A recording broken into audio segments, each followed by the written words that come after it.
साहेब मला काय म्हणायचंय की मी जरी सत्तेमध्ये असेल ना, आता तर सगळे विरोधक आणणार आणि बसवणार की खरंच सत्ताधारी आहे ना, त्रास देतात म्हणून. बरोबर आहे, ते काय तुमचा आमचा काही विषय नाहीये. तुम्हाला काल त्यांची तक्रार घ्यायला नाही म्हटलंय का आम्ही? नाही, आज पण घ्यायला नाही. तुमचा विषय नाही, मग आज तक्रार दाखल झाली.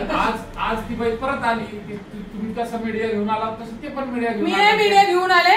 ते मागे आले, त्यांना सांगितलं मीडियाला पण की चुकीच्या बातम्या लावू नका. मी पोलिसांसह मीडियाला सुद्धा नोटिसा देणार आहेत. आणि आता बातमी थांब 2 मिनिटं. तुम्ही माझी कालची तक्रार एक लक्षात घ्या.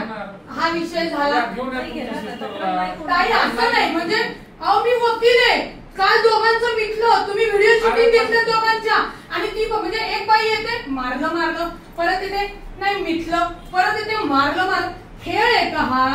हे आता तुम्ही दोघांनी ठरवायचं. कुणी? दोन्ही पार्ट्यांनी. आम्ही कसं ठरवणार साहेब? आम्ही कसं? मी तर काल नव्हते. आता मी पुण्यात आहे. मी दुसऱ्या मिनिटाला आले ना, चला अटक करा. मी तर म्हणजे सगळं खानदान माझं बोलवते. आता मी जे कायद्याचे रक्षक आहेत आमचे प्रमुख सीपी साहेब नाही, सीपींना पण काही एवढं हे नाहीये की त्यांनी सांगायचं आणि गुन्हा दाखल करायचा. त्यांनी नाही सांगितलं. मग कसं 324 दाखवतो? ती बाई आली, माझी तक्रार आहे, माझ्यावर काल दडपण आलं होतं म्हणून मी मिटवलं. मला मिटवायचं. आता दडपण आल्याला तुम्ही समोर होता, मी होते. मी कशाला दडपण नाही. मग तुमचं हे सांगायचं ना दाखल करायच्या आधी. मी म्हटलं त्यांचं म्हणणं होतं तेच. हिला घेऊन ये पिऊला. ती भावांच्या विरुद्ध पहिली तक्रार घ्यायची काळजी होती. मग काय केलं तुम्ही काल इथं? म्हणजे ती येणार, ती तुमच्या समोर बसणार, दोन्ही तक्रारी. मग काय तू क्रॉस कंप्लेंट होते ती दोघांची. मग दोघांनी मागण्या ऐका. दोघांनी तुमच्या समोर सांगितलं की आमची तक्रार नाही. बरोबर आहे. मग आमची तक्रार नाही म्हणल्यानंतर आता ती येणार. आता परत ती आली आणि म्हणणार नाही मी तक्रार मागे घेते. मग काय करताय साहेब? म्हणजे मी हेच खेळ खेळत बसू का? म्हणजे आयोगासारखं पोलिसांचं डोकं झाले का?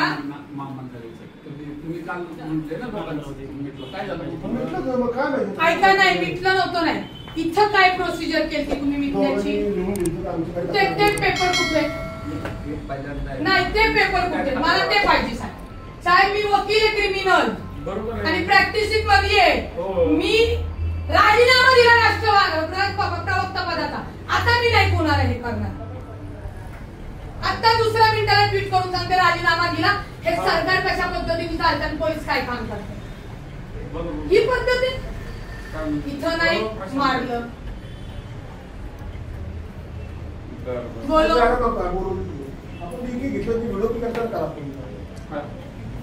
व्हिडिओ द्या मला. मला व्हिडिओ द्या. हे बोला सगळी मदत करा. खाली बसते मी. मला अटक करायची नाही. आता अटक करायची 324 मध्ये मला अटक करायची. मी नसताना तुम्ही गुन्हे दाखल केले का? गुन्ह्याविरुद्ध केले. मग कसं काय का? आता ती बाई म्हणली ना मी केलंय. उद्या ती म्हणाला माझ्यामुळे प्रेग्नेंट झाली तर तुम्ही तो फॉरेन्सिक रिपोर्ट पण मागवता. नाही मला साहेब बघा, मी लोकांना न्याय देते आणि जर माझ्या बाबतीत या चुकीच्या गोष्टी घडत असतील तर या अत्यंत चुकीच्या आहेत. मला द्या ना खालचं. मग तुम्ही द्या. तुमचं झालं असेल तर मी बोलतो. एकदा बोलून घ्या तुम्ही, मग मी बोलतो. आता मला तुमच्या वाढतो. बोला सांगायला तुमच्या विरुद्ध घेतली काय एफआयआर? कालची होती. कालची जी एफआयआर आहे तीच एफआयआर. मला एका विषयावर बोलूया. लक्षात आलं का? एका विषयावर बोलूया. कालच्या एफआयआर मध्ये ताईचं नाव येतं नाही, तुमचं नाव नाही. कालच्या एफआयआर मध्ये पण नाही येत. पण मग तिची कालची एफआयआर आहे तशी मिटवलेली तुम्ही घेतली. मग तुम्ही आम्हाला फोन करणं गरजेचं होतं की तुमची एफआयआर तुम्हाला द्यायची आहे का म्हणून. हे बोलव पिऊला. बोलव लगेच.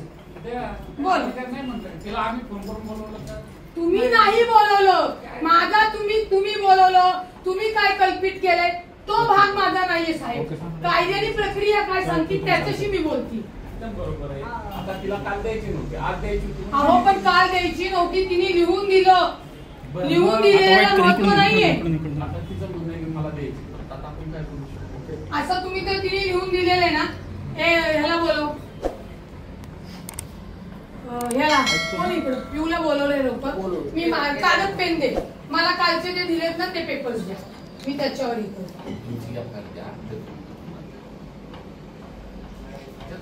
काय म्हणतो नाही फार झाल्याशिवाय नाही आता मला पण न्याय पाहिजे.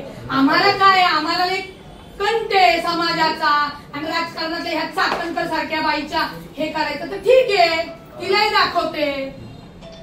मी आत्ता आलो सत्तेचा गैरवापर करायला मला नाही जमत.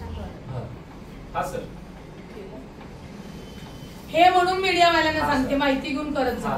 ते पेपर मागत नाही तुम्ही आणि तुम्ही करता, मग कसं सर्वसामान्यांना नाही मिळणार आहे? हे तिला कळत नाही का बोलवलेलं?